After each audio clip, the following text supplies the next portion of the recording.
Greetings, travellers, back in Hearthstone again, and today I want to take a look at the new Hunter cards for the Whispers of the Old Gods. We'll have a look at what was expected of the cards and what the actual outcome of them has been. So diving right into it, the very first card I want to take a look at is the new 1 mana card introduced, and that's the Fiery Bat. Now this card is sort of a throwback to the first Hearthstone World Champion, Firebat, and it's a pretty basic minion. It's just a 1 mana cost, 2 attack, 1 health, and the Death Rattle deals 1 damage to a random enemy. So this is the same Death Rattle we've seen on the huge Toad, but this is a smaller version of that. So with the nerf to Leper Gnome, this is sort of the go-to 1-drop now for hunters, it feels like. It trades favourably with some 2 health 2-drops. If you look at stuff like Tunnel Trog, Mana Worm, which are considered sort of premium 1-drops, this has a reasonable chance to trade with them, provided the Death Rattle hits. It's not a game-breaking 1-drop, but I think all round it's solid because you get the chance to reach for 3 damage, you get the Beast Synergy for Kill Command, for Houndmaster. So I think this is going to be an include in a lot of Hunter decks for the foreseeable future. Great card design, I think. It's not too overpowered. It does what it's supposed to. It's something you want to put in a lot of decks. So overall, I like Fiery Bat, and I think it has performed pretty well, and it was expected to do pretty well as well.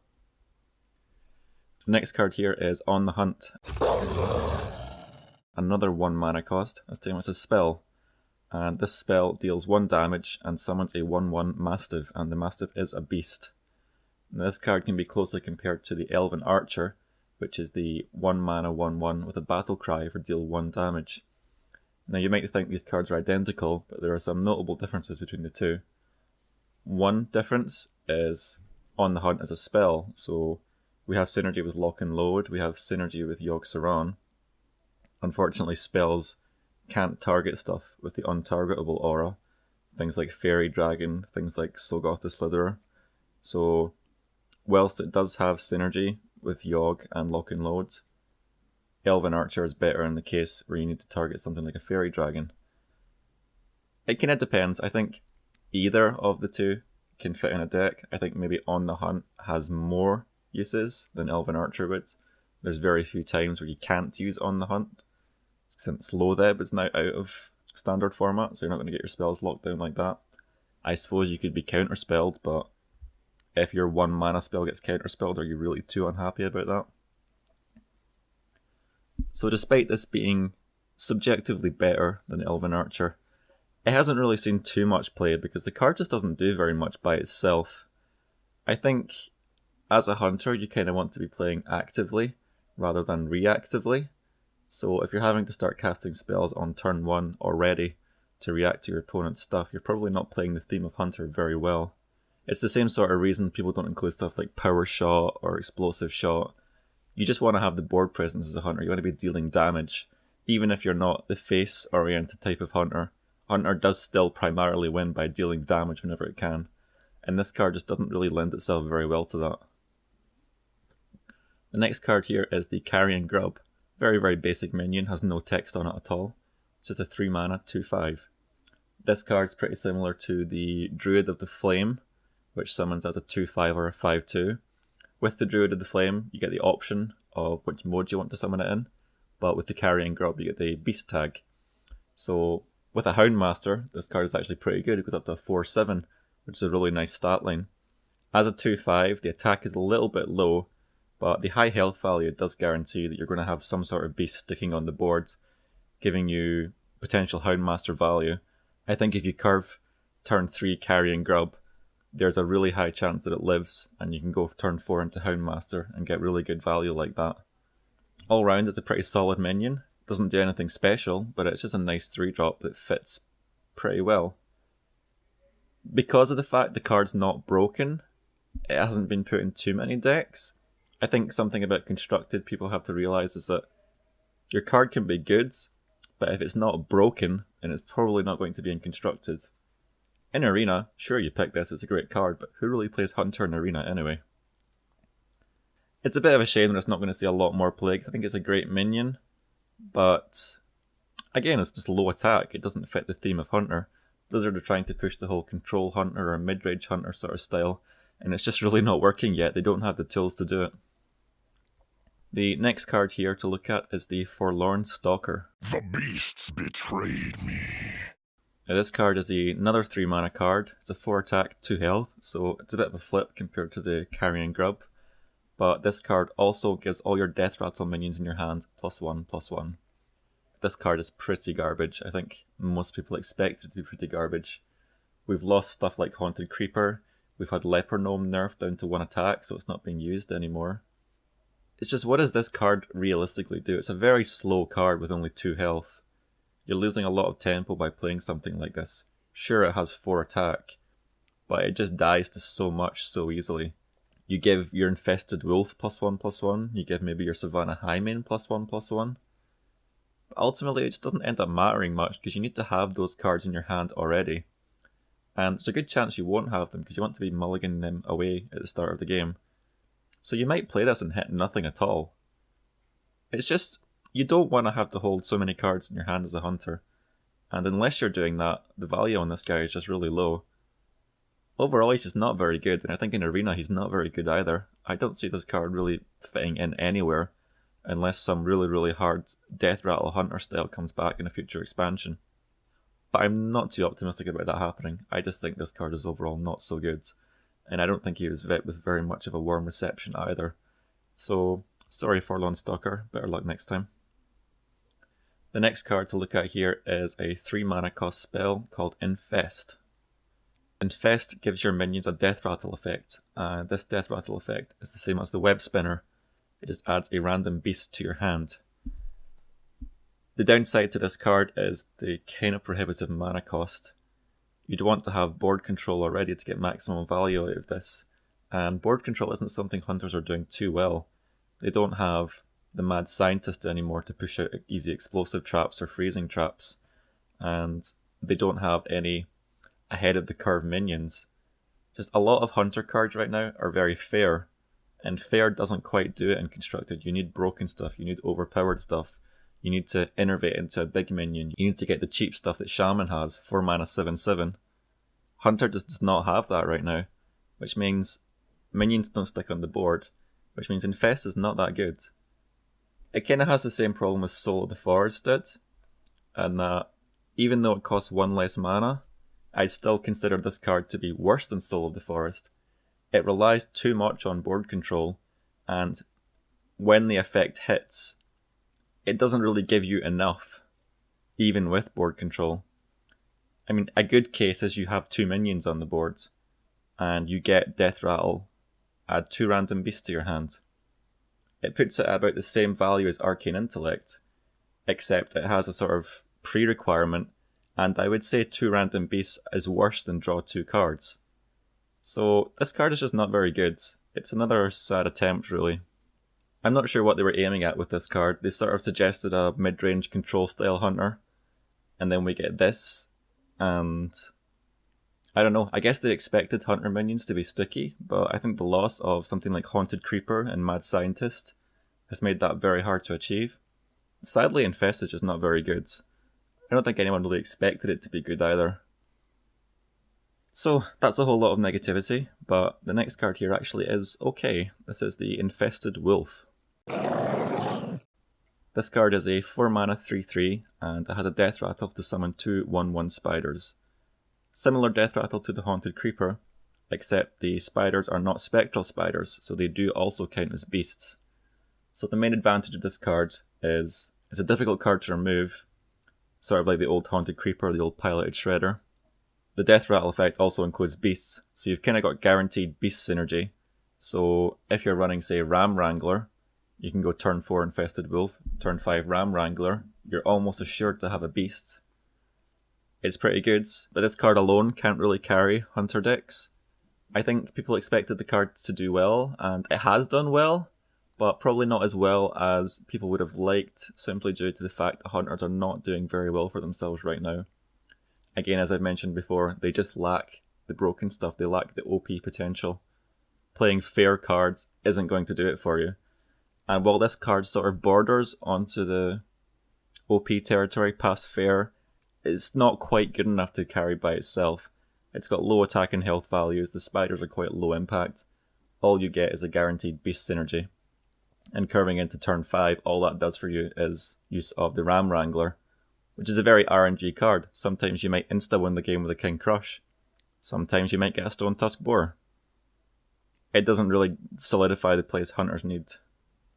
The next card here is the Hunter Legendary, and it's the Princess Huhuran. Soon I will be queen.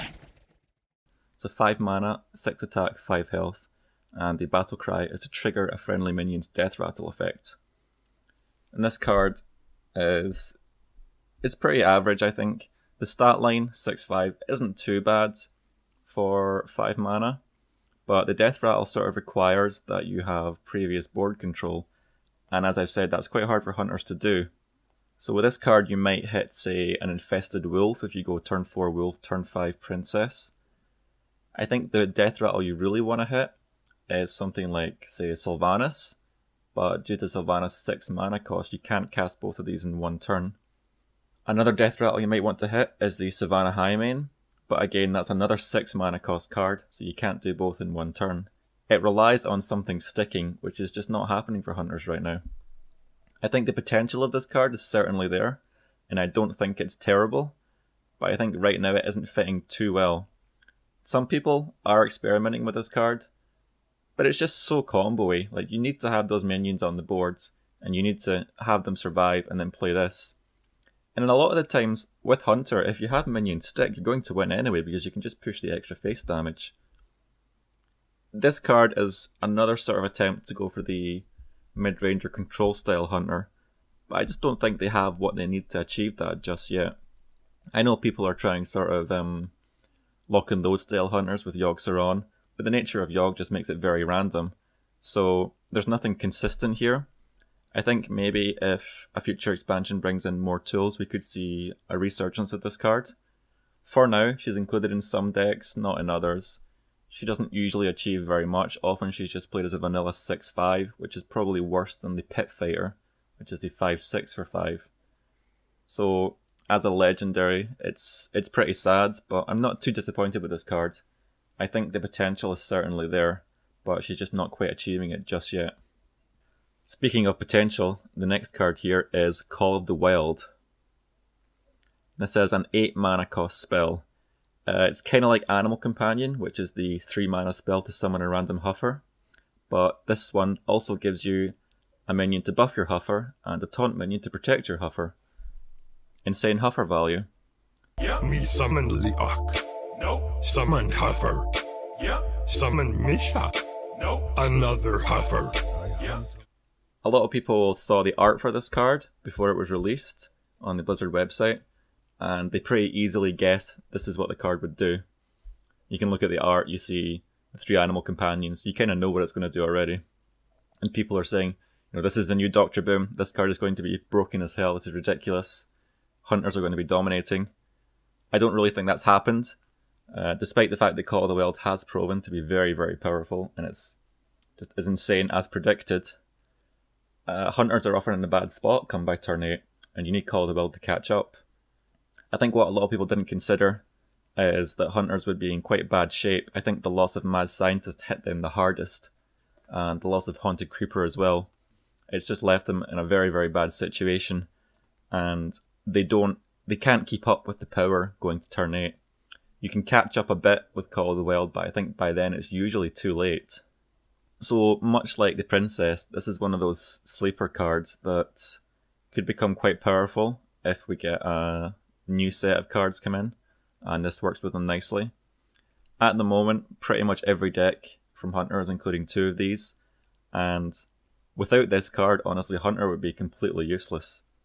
Like, a Hunter win rates right now are probably some of the lowest of all the classes, and this card is helping prop them up a little bit, but it just can't do it by itself because of the mana cost. Hunters need more tools early on to help their minions stick. It's just the problem, nothing's sticking, and they have no AoE either because they can't cheat out Explosive Trap with Mad Scientist anymore. They just don't have the tempo they need. They can't cheat the curve like other classes, say Druid, Shaman can do. That's what they really need. They need something unfair, and whilst this card is unfair, it just comes too late to actually help. Alright, so our final cards here. The Giant Sandworm. This minion is an 8 mana 8/8. It has a pretty unusual effect, so whenever this attacks and kills a minion, it may attack again. So if you use your 8/8 to kill something small and your 8/8 lives, it can attack again, it can kill more stuff. You can use this minion as a potential board clear. The only problem is, you play an 8/8 on turn 8, it's very slow because it has no taunt, it doesn't do anything immediately, and it needs to survive to get its value, which it often might not do unless you're playing a pretty even game. It also contests the turn 8 spot with Call of the Weld, which is a vastly better card. So I think because of that, this minion hasn't seen too much play. A lot of people got pretty hyped about this card. You know, this effect is insane, you can kill all of your opponent's minions, how is that fair? But I think a lot of the more realistic people kind of looked at it and said, this is a very niche effect, it's not usually going to work. Sure, if it does work, you're really happy. If you get it out early with Ram Wrangler, great, you can do some real damage. But the 8/8 for 8 is not a great stat line. It's like Ironbark Protector without taunt. It's like Fossilized Devilsaur, again without taunt. It just doesn't do much by itself. And it's really reliant on the ability to survive for one turn. And that just doesn't happen often enough. So I think the insane mana cost kind of puts this card down. One of the things about Hearthstone that a lot of the newer players don't consider is that if a card has a mana cost that's above 7, above 8, above 9, the card needs to do something crazy and it needs to do it immediately.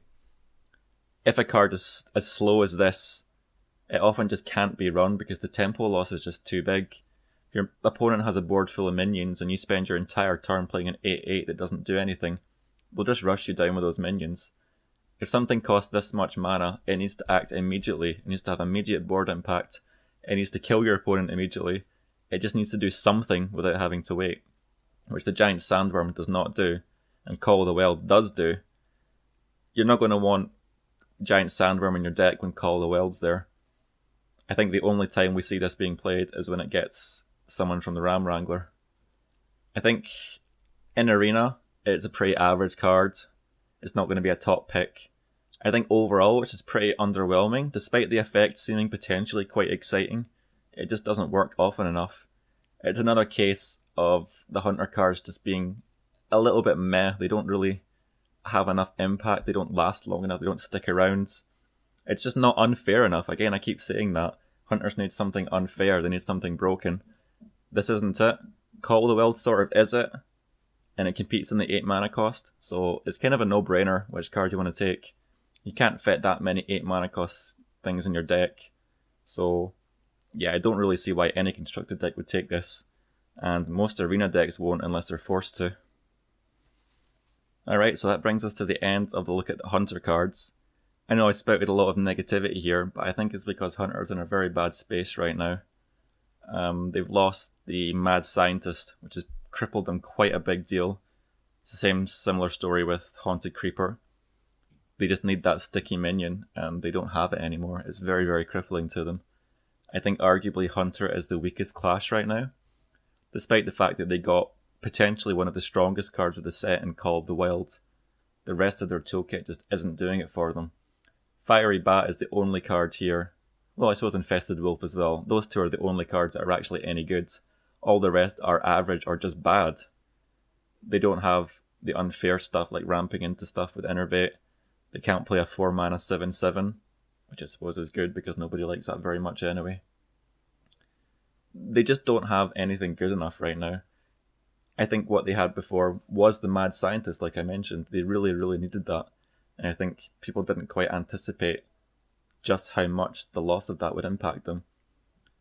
And people expected Hunter to still be good because Call of the Weld was insane, but I think we've seen the sad reality now that it's just not the case. So hopefully someone comes up with some sort of Hunter archetype that works, because currently we don't really have it besides the sort of heavy control lock and load Yogg style Hunter. But that's not entirely serious. It works somewhat. A lot of the time Yogg just screws you. It's sort of a Hail Mary RNG deck. A little bit of a sad state of affairs. Maybe we see something change at some point in the future. But for now, I would unfortunately suggest you to stay away from Hunter unless you really need to play that to finish a quest, or you need to play it through Arena. Alright, thanks for watching this review on the Hunter cards. Next time we'll take a look at the Mage ones, which are fortunately a little bit better, and Mage is in a reasonable place. So I'll see you then. Goodbye. If the face lays taut, we still go face. If the face lays taut, we still go face.